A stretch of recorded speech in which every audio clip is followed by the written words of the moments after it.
श्री कृष्णा दोस्तों, कैसे हैं आप लोग। स्वागत करती हूँ अपने चैनल पे क्रिएटिव लाइफ विद कीर्ति में आपका एक बार फिर से। तो चलिए आज के ब्लॉग की शुरुआत करते हैं। तो आज का ब्लॉग है ये फ्राइडे का। फ्राइडे मॉर्निंग में मैंने सुबह 8 बजे से लेके दोपहर के 1 बजे तक क्या क्या किया वो सारी चीज़ें मैं आपके साथ शेयर करने जा रही हूँ। तो सुबह हो चुकी है। मैंने जैसे कि मैं करती हूँ, मैं अपना खाने की तैयारी, लंच की तैयारी पहले कर लेती हूँ, उसके बाद में बाकी के काम में लग जाती हूँ। बनाती नहीं हूँ लंच, से प्रिपरेशन करके मैं घर के कामों में लग जाती हूँ। तो अभी मैं आ गई वॉशिंग एरिया में। मैंने जल्दी से खाने की सारी तैयारी करी, दाल चावल सब भिगो के रख दिए, सब्जियां कट करके रख दी और अब मैं आ गई वॉशिंग एरिया में।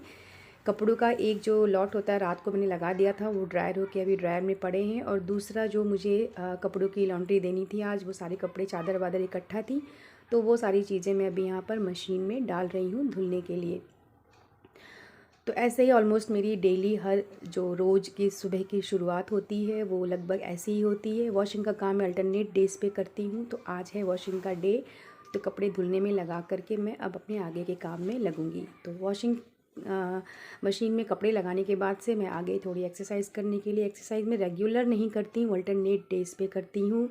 वन डे मेरी सिर्फ मोबिलिटी और स्ट्रेचिंग की एक्सरसाइज होती है, जो कि मैं आज कर रही हूँ, और एक दिन मेरा फुल वर्कआउट का डे होता है।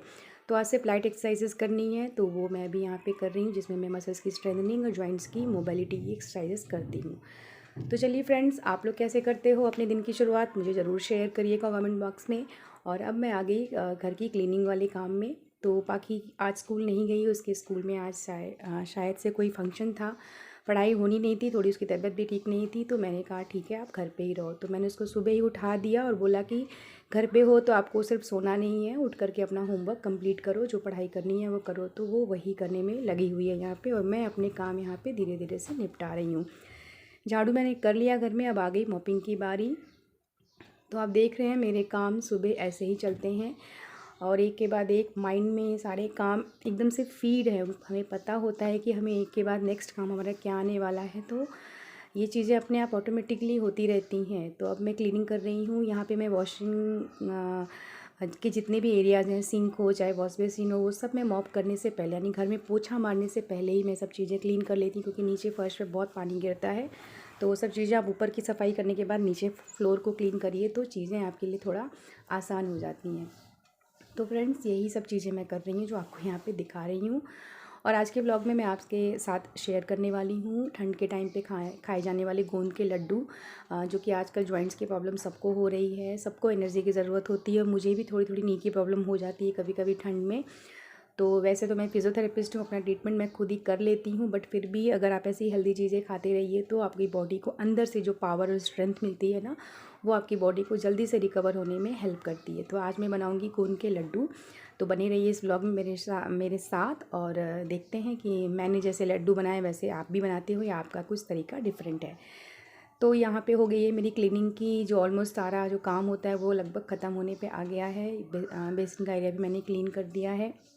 सब चीज़ें क्लीन करने के बाद फाइनली फिर मैं जाऊंगी नहाने, और नहाने के बाद मैं पूजा वूजा फिनिश करूंगी और फिर लगूंगी मैं किचन के काम में। किचन का आधा काम मेरी ये आदत बन चुकी है दोस्तों, कि मैं पहले प्रिपरेशन कर लेती हूँ। जितना भी मुझे खाना बनाना है, जो भी मेरा उस दिन का मेन्यू है, मैं उसकी पूरी तैयारी करके जाती हूँ, और फिर नहा के आने के बाद मैं सीधा गैस एक बारी ऑन करती हूँ, सारा खाना फिर मैं बनाती हूँ। तो अब बारी आ गई थी फ्लोर को क्लीन करने की, तो मैंने फटाफट यहाँ पे मॉपिंग करनी शुरू कर दी। सुबह के टाइम ना फ्रेंड्स, जितना जल्दी हो सके आप घर के जो ये रूटीन वाले काम है ना, जितना जल्दी हो सके आप निपटा लीजिए, क्योंकि ये काम हमें रोज़ करने होते हैं। और अगर हम इसको ही करने में सारा टाइम अपना वेस्ट कर देंगे, तो हम अपनी स्किल्स को डेवलप करने में, अपने इंटरेस्ट की चीज़ों को करने के लिए टाइम कभी नहीं निकाल पाएंगे। तो मेरी यही कोशिश होती है कि जितनी जल्दी हो सके मैं अपना जो रूटीन का, ये मॉपिंग का, क्लीनिंग का, लंच का काम है, दिन भर के घर के जो वॉशिंग वगैरह के काम होते हैं, वो सब मैं ख़त्म करके मैं मैक्स टू मैक्स 12 o'clock यानी 12 बजे तक फ्री हो जाऊँ। तो बस मैं सारे काम करने के बाद नहाने चली गई थी, और नहा के निकली तो बाकी कुछ कुछ मुझे दिखा रही थी, तो मैं उसको बोली कि ठीक है आप बैठो अपना काम करो, और मैं लग गई अपनी अब पूजा की तैयारी में। तो अब आ गई थी बारी कान्हा जी को नहलाने की। सर्दियों का मौसम है, तो कान्हा जी को भी कुनकुने पानी से, यानी हल्के गर्म पानी से ही मैं स्नान करवाती हूँ। और चूँकि ठंड मुंबई में वैसे तो नहीं पड़ती है, बट सुबह और शाम की ठंड बिल्कुल रहती है। तो सुबह का टाइम है, तो कान्हा जी को भी ठंड लगती होगी, ये सोच के मैंने पानी ठंड के टाइम पे मैंने पानी गर्म करके उनको नहलाना शुरू कर दिया। और अब मैं कर रही हूँ अपने कान्हा जी को, अपने प्यारे से कन्हैया जी को सरसों के तेल की मालिश, क्योंकि छोटे बच्चों को ठंड के टाइम पे आप एक बार ज़रूर तेल की मालिश करनी चाहिए।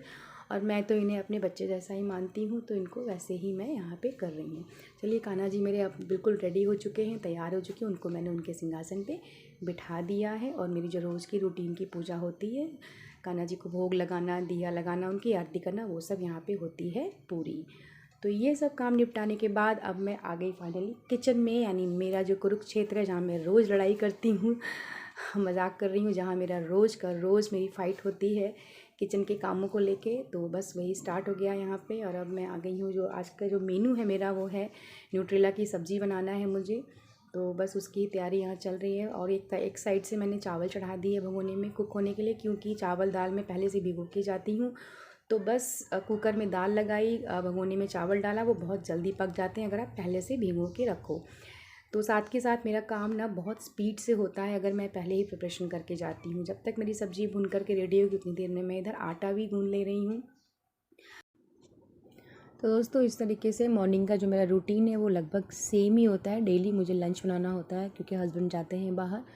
तो बस यहाँ मैं वही करने में लगी हुई हूँ। सब्ज़ी मेरी लगभग ऑलमोस्ट रेडी होने वाली है। आलू अच्छे से मैंने फ्राई कर लिए हैं, टमाटर डाल के सारे मसाले मैंने इसमें ऐड कर दिए। और अब मैं इसमें ऐड करूँगी सॉल्ट, और सॉल्ट के डालने के बाद थोड़ा सा चलाऊँगी और लास्ट में ऐड कर दूँगी मैं सारे भीगे हुए न्यूट्रेला।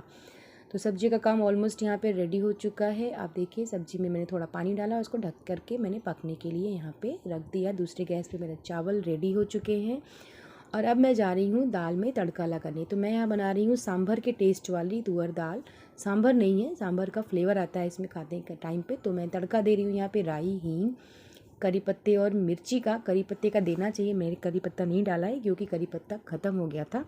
और थोड़े से मैंने बारीक कटे हुए प्याज डाल दिए और एक टमाटर बारीक काट के डाल दिया। अच्छे से इन सबको मिक्स करके भूनना है। और जब आपके टमाटर और प्याज अच्छे से एकदम गल जाएँ आप अच्छे से, तो इसमें 1 चम्मच आपको सांभर का मसाला ऐड करना है और फिर से भूनना है। जब आपका ये मसाला भून करके रेडी हो जाए तो जो आपने दाल पका के रखी है वो आप इसमें डाल दो। और जितनी पानी की नीड हो, जितना आपको डाइल्यूट करना हो उतना पानी ऐड कर दो। देखिए, आपकी ये बहुत अच्छी टेस्टी सी सांभर के टेस्ट वाली तुअर की दाल रेडी हो जाती है। तो टेस्ट बिल्कुल ऐसा लगता है जैसे हम सांभर खा रहे हों। तो आप भी अगर चाहें तो इस तरीके से अपनी तुअर की दाल को एक नया ट्विस्ट दे सकते हैं, उसको सांभर के मसाले से तड़का लगा के। तो चलिए, यहाँ पे खाना मेरा हो गया है रेडी। और मैं हो गई थी थोड़ा एकदम से रिलैक्स, क्योंकि मेरा जो मेन काम होता है घर की क्लीनिंग वो हो गई थी। घर बिल्कुल साफ़ सुथरा हो चुका था, मेरा लंच रेडी हो गया था। तो मेरा जो डेली का सुकून होता है ना, वो टाइम मुझे अब मिल रहा था, क्योंकि मैंने अपने सारे काम फिनिश कर लिए थे। और अब एकदम सुकून से मैंने अपने लिए एक कप चाय बनाई और बैठ गई कि अब मुझे आगे क्या करना है। तो आज का जो मेन कंटेंट है वीडियो का वो है गोंद वाले लड्डू। तो थोड़ी देर रिलैक्स होने के बाद, चाय वाय पीने के बाद, मैं वापस से किचन में आई और मैंने स्टार्ट किए गोंद के लड्डू बनाना। तो सबसे पहले इसमें आपको ना ड्राई फ्रूट्स को रोस्ट कर लेना है। मैं यहाँ पे मेजरिंग के लिए आपको सिर्फ इतना बताऊँगी, मेज़रमेंट के लिए आप एक कोई कप ले लो, उसी कप से आप 1 कप फुल यानी 1 कप भर के ड्राई फ्रूट्स ले लो। मैंने यहाँ पे सिर्फ बादाम और काजू लिए हैं। आप चाहो तो कुछ सारे ड्राई फ्रूट्स ऐड कर सकते हो इसमें, पिस्ता, अखरोट वगैरह, लेकिन आपकी क्वांटिटी आप अपने अकॉर्डिंग ही रखना। मेज़रमेंट के लिए 1 कप लेना। तो देखिए, यहाँ पे ये रोस्ट हो गए अच्छे से देसी घी में। देसी घी का जो मेज़रमेंट है वो होगा 2 कप। 1 कप ड्राई फ्रूट्स और 2 कप देसी घी। तो अभी मैंने 1 कप देसी घी निकाला, उसमें मैं ड्राई फ्रूट्स रोस्ट कर रही हूँ। और अब मैंने यहाँ पे थोड़े से 1 कप मखाना ले लिए। ठीक है, तो ये भी रोस्ट हो गया है, इसको भी हमें बाहर निकाल लेना है। अब आप देखेंगे मखाने में जितने भी घी था कढ़ाई में, मखाना सारा घी पी गया था। तो अब हम डालेंगे थोड़ा दूसरा चम्मच देसी घी का, और अब उसमें डाल के हम 1 कप गोंद जो होता है वो मार्केट में इजीली मिल जाता है, वो ला करके आपको इसको रोस्ट कर लेना है। गोंद की साइज़ जब एकदम से बड़ी हो जाए, वो अच्छे से फूल जाते हैं, सारा घी गोंद भी पी लेते हैं, तो आप इनको भी बाहर निकाल लीजिए। तो ये हो गया ड्राई फ्रूट्स, मखाना और गोंद मेरी भून करके रेडी। अब मैं यहाँ पे डाल रही हूँ बचा हुआ 1 कप का जो घी, और मुझे बाकी जो दूसरा कप का घी था वो सारा मैं यहाँ कढ़ाई में डाल रही हूँ, क्योंकि क्वांटिटी घी की यही होती है। और इसमें मैं ऐड कर रही हूँ यहाँ पे 2 कप गेहूँ का आटा। तो आप मेज़रमेंट साथ के साथ देखते जाइए मैं क्या कर रही हूँ, कितने अमाउंट में चीज़ें डाल रही हूँ। अब अच्छे से घी और आटे को मिक्स करके गोल्डन ब्राउन होने तक, यानी बादामी कलर होने तक इसको भूनना है। ये लगभग अपना कलर अब धीरे धीरे चेंज कर रहा है यहाँ पे। तो आटा इसमें अच्छे से पक जाता है। जब इस कलर का ये हो जाए तो अब हम इसमें ऐड करेंगे 1 कप गुड़। आप चाहें तो यहाँ पे शुगर भी ऐड कर सकते हैं, बट मैंने इस बार गोंद के लड्डू गुड़ वाले बनाने की सोची है, तो मैंने यहाँ पे ऐड कर दिया गुड़। अब इसको चलाते हुए, लगातार चलाते हुए आपको इसको थोड़ी देर ही भूनना है, ज़्यादा देर नहीं भूनना है, वरना जो गुड़ है वो इतना कड़क हो जाएगा कि फिर लड्डुओं को बांधने में ना दिक्कत होगी। तो गैस आप बंद कर दीजिए और सिर्फ जितनी कढ़ाई की जो टेम्परेचर है ना, कढ़ाई जितनी गर्म होती है उतनी देर आप भूनिए। और देखिए यहाँ पे घी छोड़ दिया है, तो ये रेडी हो चुका है। अब आ जाते हैं ड्राई फ्रूट्स पे जो हमने रोस्ट करके रखे हैं। तो अब इसमें आपको क्या करना है, सारे ड्राई फ्रूट्स को मिक्सर ग्राइंडर में डाल करके इसका एक पेस्ट बना लेना है, थोड़ा दरदरा सा, एकदम बारीक पेस्ट नहीं बनाना है, दरदरा सा पेस्ट आप मिक्सर में डाल के सारे ड्राई फ्रूट्स का बना लीजिए। तो ये देखिए मेरा जो पेस्ट है दरदरा सा सारे ड्राई फ्रूट्स का, वो हो गया है यहाँ पे रेडी। अब बच जाती हैं गोंद। गोंद को आपको मिक्सर ग्राइंडर में नहीं पीसना है, आप एक कटोरी लीजिए और उसके जो बैक साइड की जो सरफेस होती है उल्टी सतह से आप इसको दबा दबा के सारे गोंद को आपको तोड़ लेना है बारीक अच्छे से। ये जब टूट जाएँ तो आप इसमें अगर अंदर कुछ गंदगी वंदगी निकल रही तो वो क्लीन कर लीजिए। और उसके बाद इस गोंद में जो हमने ड्राई फ्रूट्स पीस करके रखे हैं ना, ग्राइंड करके, वो सारे ड्राई फ्रूट्स इसमें अच्छे से इस गोंद में मिला लेना है। अब लास्ट में हम इसमें ऐड करेंगे जो हमने आटा और गुड़ का मिक्सचर कढ़ाई में रेडी करके रखा है वो। अब इन सारी चीज़ों को अच्छे से मिला लेना है। थोड़ा ये गर्म होता है और गर्म में ही हमें इसको मिक्स करना होता है। आप चाहें तो कलछी या किसी चम्मच का भी यूज़ कर सकते हैं अगर आपको जलन होती है हाथों में, क्योंकि ये गरम गरम ही, मतलब हल्का गरम रहना चाहिए। अगर ठंडा हो गया ना तो लड्डू बंधते नहीं हैं, तो गरम गरम में ही इसको बांधा जाता है। सर्दियों में खाए जाने वाले ये गोंद के लड्डू टेस्टी होने के साथ साथ बहुत ही ज़्यादा न्यूट्रिशियस और हेल्दी होते हैं। न्यूट्रिशन वैल्यू इसकी बहुत हाई होती है। जिनको जॉइंट्स का पेन रहता है, जिनको मसल्स में वीकनेस रहती है, उनके लिए रामबाण की तरह काम करते हैं। तो चलिए, मैंने भी अपनी सर्दियों में इन लड्डुओं को बना करके अपने जॉइंट्स पेन का जो इलाज है वो ढूंढ लिया है। तो सबसे पहले मैं इन लड्डुओं का भोग लगाऊंगी अपने कान्हा जी को। तो चलिए चलते हैं कन्हैया जी के पास लड्डुओं को लेके, और ये लगा दिया मैंने भोग अपने कान्हा जी को। तो आज का वीडियो फ्रेंड्स आपको अगर किसी भी तरीके से पसंद आया हो, कहीं से भी आपने अपने आप को कनेक्ट किया हो मेरे इस वीडियो से, इसका कोई भी पार्ट आपको अच्छा लगा हो, तो वीडियो को लाइक किए बिना मत जाइएगा। चैनल पे फर्स्ट टाइम विजिट करें तो चैनल को सब्सक्राइब ज़रूर करिएगा। फिर मिलती हूँ आपसे किसी न्यू वीडियो में, किसी न्यू क्रिएटिविटी के साथ, क्रिएटिव लाइफ विद कीर्ति में। तब तक के लिए राधे।